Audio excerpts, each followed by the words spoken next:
యేసుక్రీస్తు నామంలో మీ అందరికీ కూడా వందనాలు తెలియపరుస్తున్నాను. ఈరోజు దేవుడు మనకు అనుగ్రహించిన యొక్క అంశం ఏంటంటే తల్లిదండ్రుల యొక్క బాధ్యత, వాళ్ళ యొక్క పనులు గురించి మనం మాట్లాడుకుంటానికి దేవుడు ఈ యొక్క సమయాన్ని ఇచ్చినందుకు వందనాలు. చిన్న ప్రార్థన ద్వారాగా ఈ యొక్క పరిచర్యను, ఈ యొక్క చిన్న వాక్యాన్ని మనం ధ్యానించుకుందాం.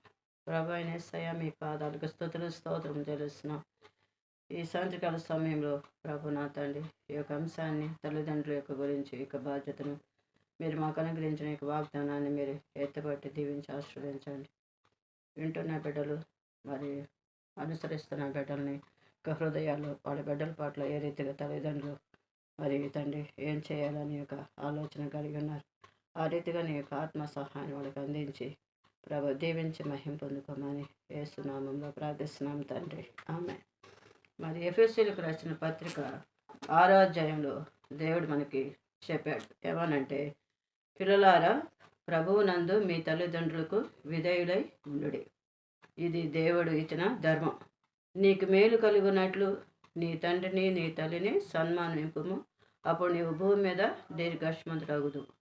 మరి తల్లిదండ్రులారా మీ పిల్లలకు కోపము రేపవద్దన్నాడు. తల్లిదండ్రులకి కూడా బిడ్డల విషయమై కోపాన్ని, ఆ యొక్క మరి అయిష్టతను చూపించకూడదని దేవుడు సెలవిస్తున్నాడు. కాబట్టి ఇక్కడ వాక్యంలో అయితే తల్లి బాధ్యత ఎంతవరకు తన బిడ్డల మీద ఉన్నది అంటే, తల్లిదండ్రులు ఎలా ఉంటారు, చాలా మేరకు పిల్లలు అలాగే ఉంటారు. తల్లిదండ్రుల భౌతిక పరిస్థితులు, వారి స్వభావాలు, రుచులు, అభిరుచులు, వారి మానసిక నైతిక ప్రవృత్తులు కొద్దిగానో గొప్పగానో వారి పిల్లల్లో పునరుత్పత్తి అవుతాయి. తల్లిదండ్రుల లక్ష్యాలు, మానసిక ఆధ్యాత్మిక వరాలు ఎంత ఉన్నతమై అయితే వారి శారీరక శక్తులు ఎంత వృద్ధి చెంది ఉంటే వారు తమ పిల్లలకు అందించే జీవన సామగ్రి అంత మెరుగ్గా ఉంటుంది.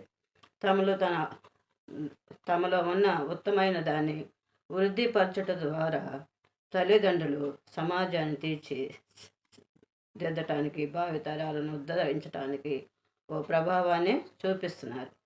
తండ్రులు, తల్లులు తమ బాధ్యతలను అవగాహన చేసుకోవలసిన అవసరం ఎంతైనా ఉంది. యువజనులు పాదాలకు లోకము నిండా మరి రుచులున్నాయి. వేల మంది స్వార్థానికి, ఇంద్రియ సుఖాలకు మరి ఆకర్షితులవుతున్నారు. సంతోషానికి మార్గంగా తమకు కనిపిస్తున్న వారిలో దాగి ఉన్న ప్రమాదాలను వారు గ్రహించలేరు లేక అని భయంకర ఈ రీతిలో అంతమొందుతాయని గుర్తించలేరు. మొహం వల్ల వారు తమ శక్తులు వ్యర్థపుచ్చుకుంటున్నారు. ఇలా కోట్లాది ప్రజలు ఈ లోకానికి రానున్న నిత్య లోకానికి చెందకుండా నాశనం అయిపోతున్నారు, మరి చెడిపోతున్నారు, పతనమైపోతున్నారు. తమ పిల్లలు ఈ శోధనలు ఎదుర్కోవాలని తల్లిదండ్రులు జ్ఞాపకం ఉంచుకోవాలి.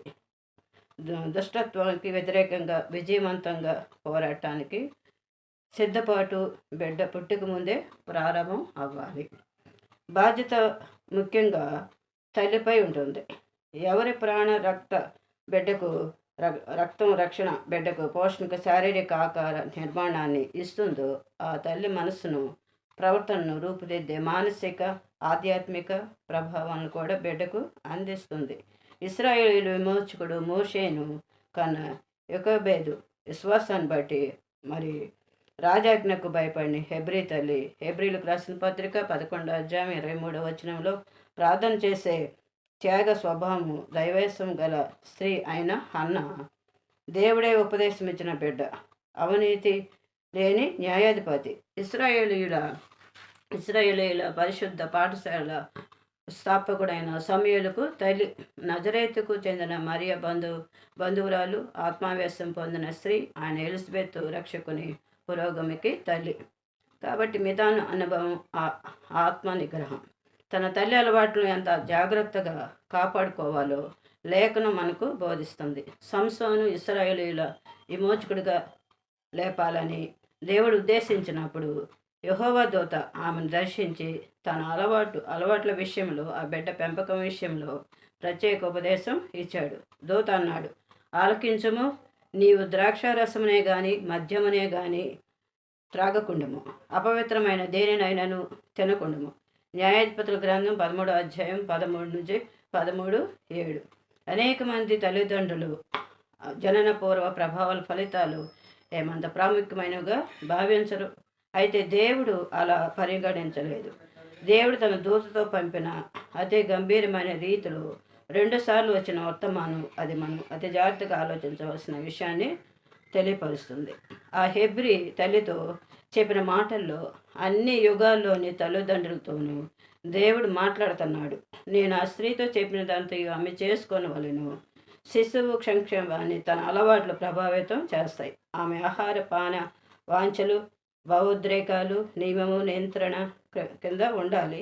తనకు బిడ్డ నివ్వటంలో దేవుని ఉద్దేశాన్ని నెరవేర్చాలంటే ఆమె విసర్జించవలసి వస్తుంది, వ్యతిరేకించవలసి వస్తుంది. కొంతమంది తన బిడ్డ మరి జననానికి ముందు ఆమె విచ్చలవిడిగా ప్రవర్తిస్తే, స్వార్థంతో అసహనంతో కాఠిన్యముతో వ్యవహరిస్తే బిడ్డ తత్వంలో ఆ గుణ లక్షణాలు ప్రతిబింబిస్తాయి.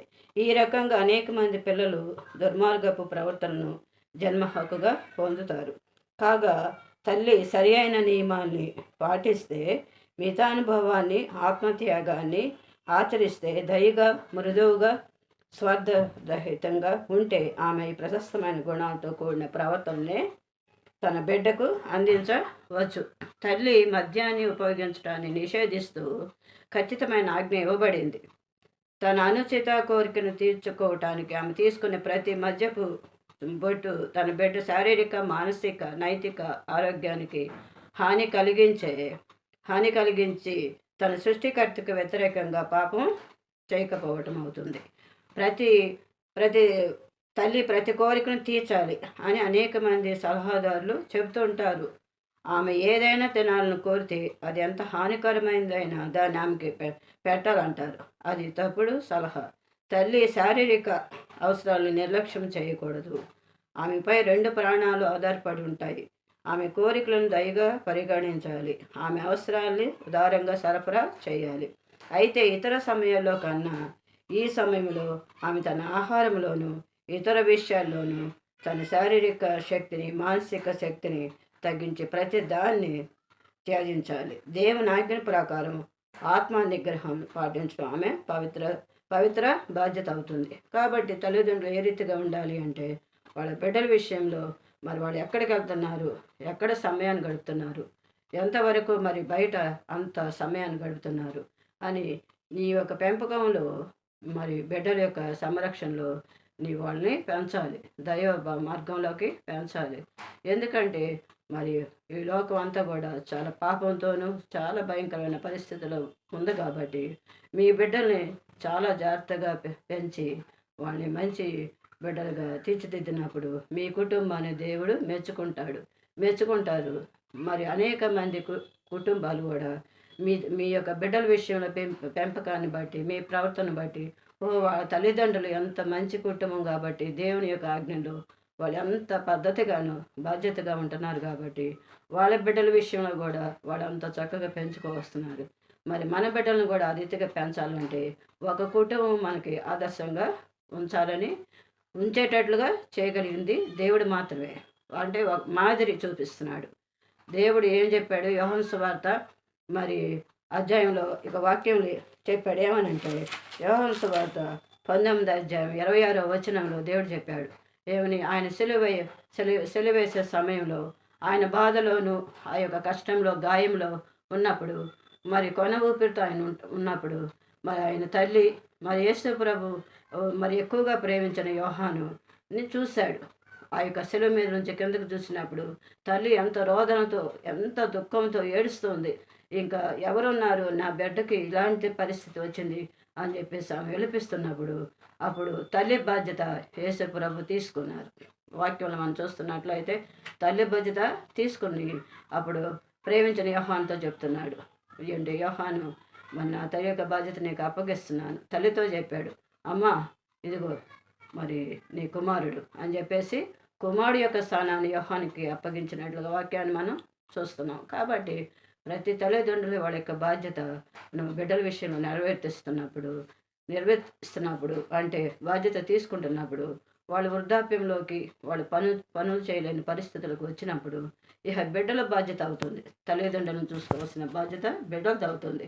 కాబట్టి మీ బిడ్డల్ని ఏ రీతిగా తల్లిదండ్రులు ఎంత ప్రేమించి అన్నిటిని కూడా సమకూర్చి ఒక స్థాయికి, ఒక వృద్ధిలోకి తీసుకొచ్చిన తల్లిదండ్రులు మరి మిమ్మల్ని ఎంతగా ప్రేమించారో, ఆ రీతిగానే ఇప్పుడు బాధ్యత ఎంతో సంతోషకరంగా, ప్రేమగా వాళ్ళని ఆదరిస్తూ మిమ్మల్ని పెంచినట్లుగా మరి వారిని కూడా మీ తల్లిదండ్రులని మీరు ఆ రీతిగా ప్రేమించి, వాళ్ళ ప్రతి అవసరతలో మీరు తోడుగా ఉండి, వాళ్ళ యొక్క మనస్సుని గాయపరచకుండా, వాళ్ళ యొక్క ఆలోచనలన్నిటిని కూడా త్రోసిపుచ్చకుండా మీరు తల్లిదండ్రులకి విధేయులుగా మరి ఎంతో ప్రేమను సంపాదించే వరకు ఉన్నప్పుడు, అప్పుడు దేవుడు మనకి పరలోక రాజ్యంలో గొప్ప స్థానాన్ని, గొప్ప ఆశీర్వాదాలు మన భూలోకంలో ఉన్నప్పుడే అనేకమైన దీవెన ఆశీర్వాదాలు దేవుడు మనకి దయచేస్తాడు.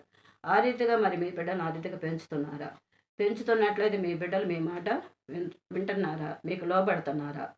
కాబట్టి ఎదిరించే బిడ్డలుగా ఉండకుండా మీ పిల్లలు మీరు చెప్పినట్లు చేసే బిడ్డలుగా మీరు పెంచగలిగితే మీ బిడ్డలు మీకు ఎంతో ముత్యాల్లాగా రత్నాల్లాగా మీకు కనబడతారు. అప్పుడు మీ బిడ్డలను చూసి మీరు ఎంతగానో సంతోషించి ఆనందిస్తారు. ఇది కదా మేము కోరుకున్నది బిడ్డల విషయంలో అనేది ఒక ఆలోచన దేవుడు దయచేస్తాడు. కాబట్టి ఈ కొద్ది సమయంలో దేవుడు అనుగ్రహించిన తల్లిదండ్రుల బాధ్యత గురించి ఈ అంశాన్ని చెప్పడానికి సహాయం చేసినందుకు దేవునికి వందనాలు చెల్లిస్తున్నాను. ఆమె చిన్న ప్రార్థన చేద్దాం. పరిశుద్ధమైన మా ప్రియతండ్రి నాయన, మీకు వందనాలు, స్తుతులు, స్తోత్రములు. చెప్పబడ్డ యొక్క వాక్యాన్ని ఆయన ప్రభు ఇచ్చిన జ్ఞానాన్ని బట్టి, ఈ కొద్దిపాటి జ్ఞానంతో మీరు ఆస్వాదించిన విధానాన్ని బట్టి మీకు స్తోత్రం. ఎంతమంది అయితే ఆలకిస్తున్నారు, ఎంతమంది అయితే చదువుతున్నారు, వాళ్ళందరినీ కూడా దీవించండి. వాళ్ళ యొక్క బిడ్డలు ఏ రీతిగా పెంచాలి వాళ్ళకి నేర్పించమని యేసు నామములో ప్రార్థిస్తున్నాను తండ్రి. ఆమేన్.